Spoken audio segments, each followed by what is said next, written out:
Morning students, let us start with our 10th standards English Bridge course activity number 38 जो actually आपकी competency number 16 है and under that ये आपकी third activity है. See the activity is about we have done earlier idiomatic expressions या फिर quotations, right? But आज थोड़ा सा इसका extension क्या दिया गया आपको? It will be these expressions they will carry the culture and tradition यानी पर्टिकुलर कंट्रीज़ में idiomatic expressions कैसे पैदा हुए इसके बारे में हम मालूमात हासिल करेंगे. So with the following expressions try to understand the cultural and traditional background. तो आज ज़्यादातर हम इंडियन कल्चर पे ही फोकस करेंगे एंड स्लोली एक बार आपको ये समझ में आया then you can go for other countries as well.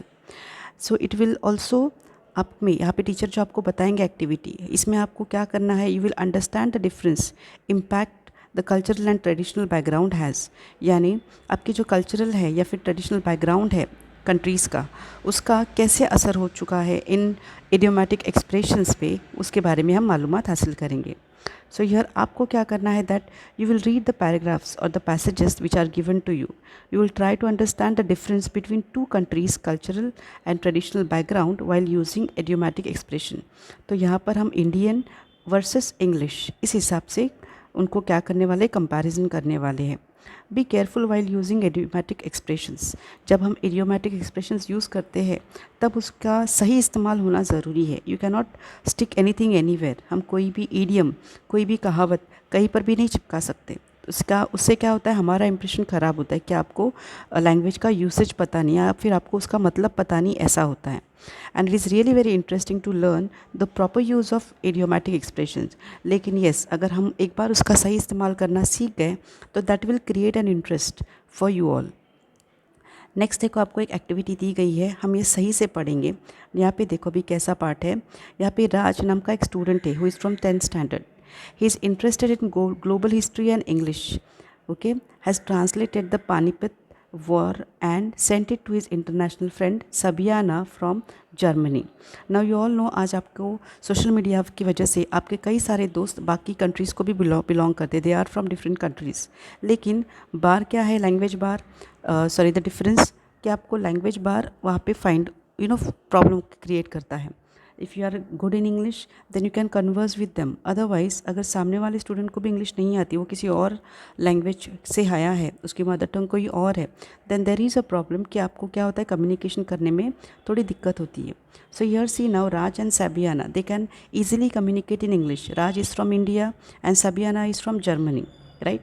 But Sabiana is not familiar with Indian culture Indian tradition के बारे में उनको कुछ भी नहीं पता है, राइट. तो राज ने यहाँ पर क्या किया है देखो. ही रेड समथिंग उसने कुछ ग्लोबल हिस्ट्री और इंग्लिश पढ़ा था जिसमें वो उसको इंटरेस्ट है और उसने वो उसको ट्रांसलेट करके किसको बता दिया सबियाना को. So what has he written see that Panipat war was held between Marathas and Ahmad Shah Durrani. In this war, Marathas were in the winning position, but suddenly Ahmad Shah Durrani's army killed so many Marathas and won the war. In this war, 9 lakh bangles were broken. Sabiana.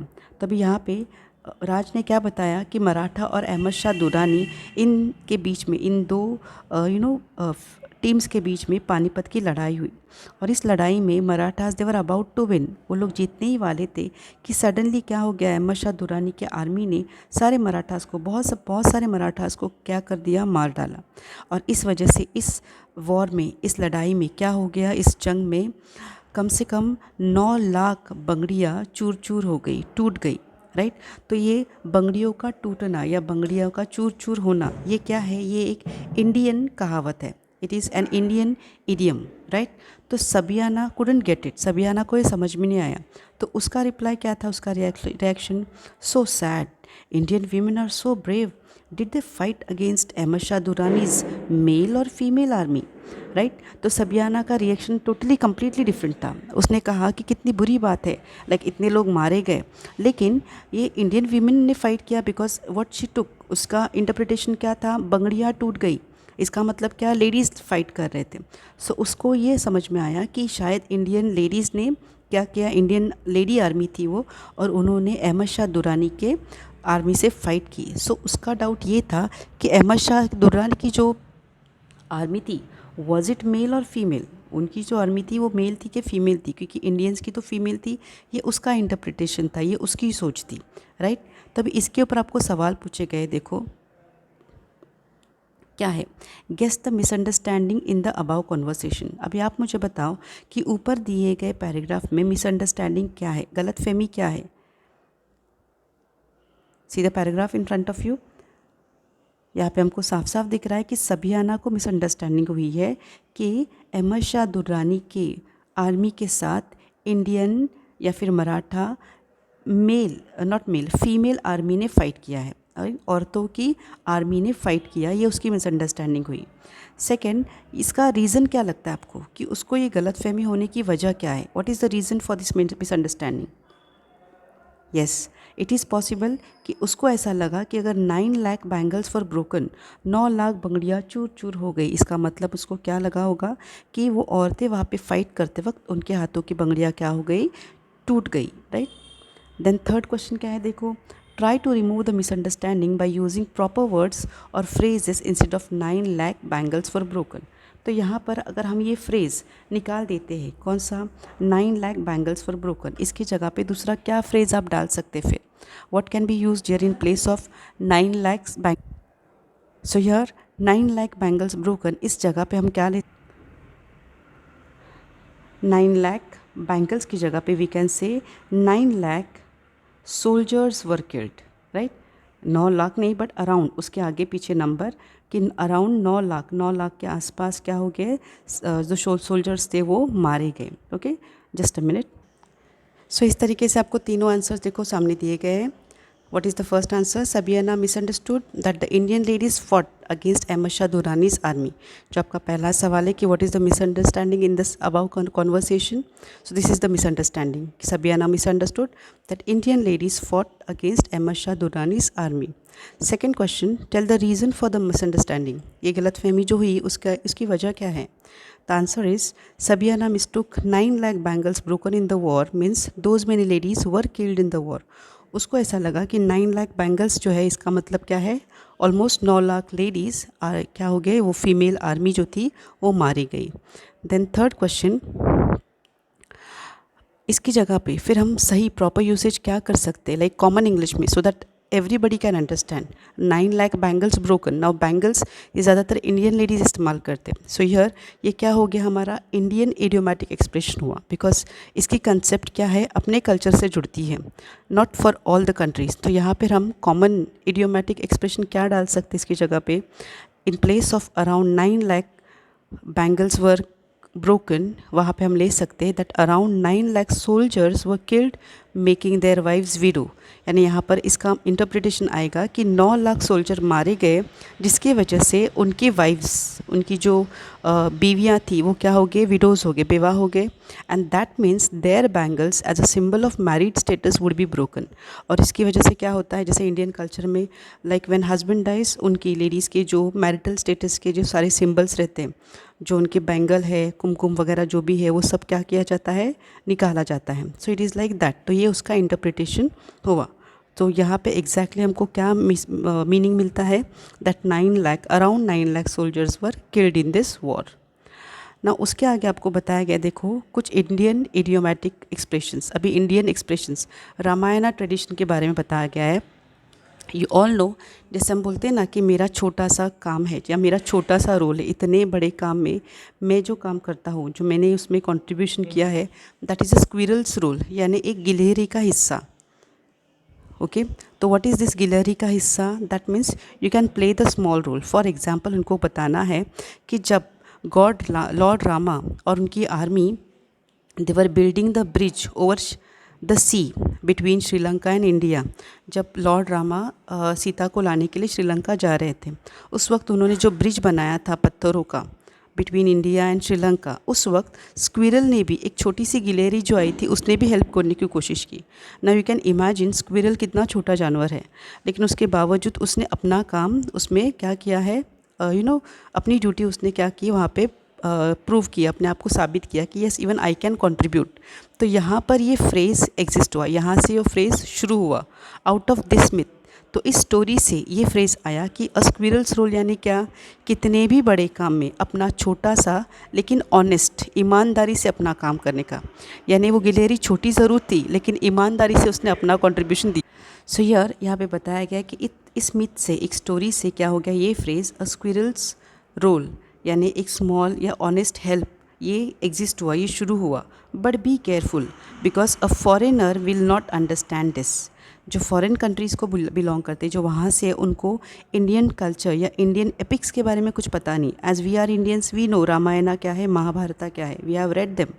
लेकिन अगर वही direct हम यहाँ पे ये phrase इस्तेमाल करेंगे तो शायद कोई अमेरिकन पर्सन इसको नहीं समझ सकता है, राइट। सो इसको कहते हैं क्या, पर्टिकुलर कल्चर के एक्सप्रेशंस, इडियोमैटिक एक्सप्रेशंस जो उस पर्टिकुलर कंट्री को या उस कल्चर को बिलोंग करते हैं। वन मोर देखो लास्ट दिया गया है, एक ही एक्सप्रेशन है पास्ड आउट, लेकिन पास्ड आउट को इंडिया में क्या मानते हैं, जैसे कि मैं कहूँगी कि I passed out the examination of 12th। इसका मतलब क्या है कि मैंने 12वीं की एग्ज़ाम पास की या किया। लेकिन यूएस में, अमेरिका में ऐसा नहीं है। वहाँ पे पास्ड आउट यानी मतलब क्या है, कोई मर गया। So if I say that I passed out, इसका मतलब मैं मर गई या फिर मैं मर गया। So this is completely different, यानी एक ही एक्सप्रेशन, इडियोमैटिक एक्सप्रेशन, लेकिन उसका मतलब अलग अलग कंट्रीज़ में अलग अलग तरीके से लगाया जा सकता है। तो इसके 2-3 यूसेजेस हम आज प्रैक्टिस करेंगे आगे। But I hope you have understood this कि how the idiomatic expression differs from culture to culture, कैसे अलग अलग कल्चर्स में उसका यूसेज बदलता है या फिर नए नए इडियम्स आपको मिलते हैं। सी नेक्स्ट, तो इसके लिए आपको 10 एक्सप्रेशंस लिखने हैं आपकी नोटबुक में, कहीं से भी, आपके बुक में से लो या बाहर से। तो यहाँ पर मैं आपको 10 बताती हूँ, देखो 10 या जो भी है। See the first one is burn the candle at both the and, यानी मोमबत्ती दोनों तरफ से जलाना। इसका मतलब क्या हुआ, to work from early morning to late night. And अगर मैं कहती हूँ that I burn the candle at both the end, दोनों तरफ से मोमबत्ती जलाती हूँ, इसका मतलब क्या है कि एकदम सुबह, यानी एकदम सुबह का उजाला होने से पहले मैं उठती हूँ और रात में पूरा अंधेरा होने तक क्या करता है, मैं हम लोग काम करते हैं, मैं या कोई भी। सो यहाँ पर सेंटेंस क्या आ सकता है, that some students burn the candle during exam time. कुछ स्टूडेंट्स एग्ज़ाम के दरमियान क्या करते हैं, दोनों तरफ से कैंडल जलाते हैं। इसका मतलब क्या हो गया कि वो एग्ज़ाम के टाइम पे सुबह अर्ली मॉर्निंग से रात तक सिर्फ पढ़ाई करते रहते हैं। सेकेंड फ्रेज देखो, go fly a kite. Go fly a kite मतलब क्या, जब हम गुस्से में है, व्हेन यू आर एंग्री, तो हम किसी को अगर गुस्से में बोलना चाहते हैं, यहाँ से चलते बन या चले जा, तो इंग्लिश में कैसे कहेंगे, go fly a kite, go away इसका मतलब है। मीनिंग देखो, सेंटेंस देखो, my mother asked my angry sister to go fly a kite. जब मेरी बहन गुस्सा हुई थी तब मम्मी ने भी गुस्से में उसको क्या कहा, चली जाए यहाँ से, that is to go fly a kite. Next है have head in the cloud, बादलों में सर रखना। जैसे हम हिंदी में भी बोलते हैं ना, 7वें आसमान में चढ़ना। सो यहाँ पे वैसा है, to daydream and not pay any attention, हवा में रहना बोलते हैं ना वैसे।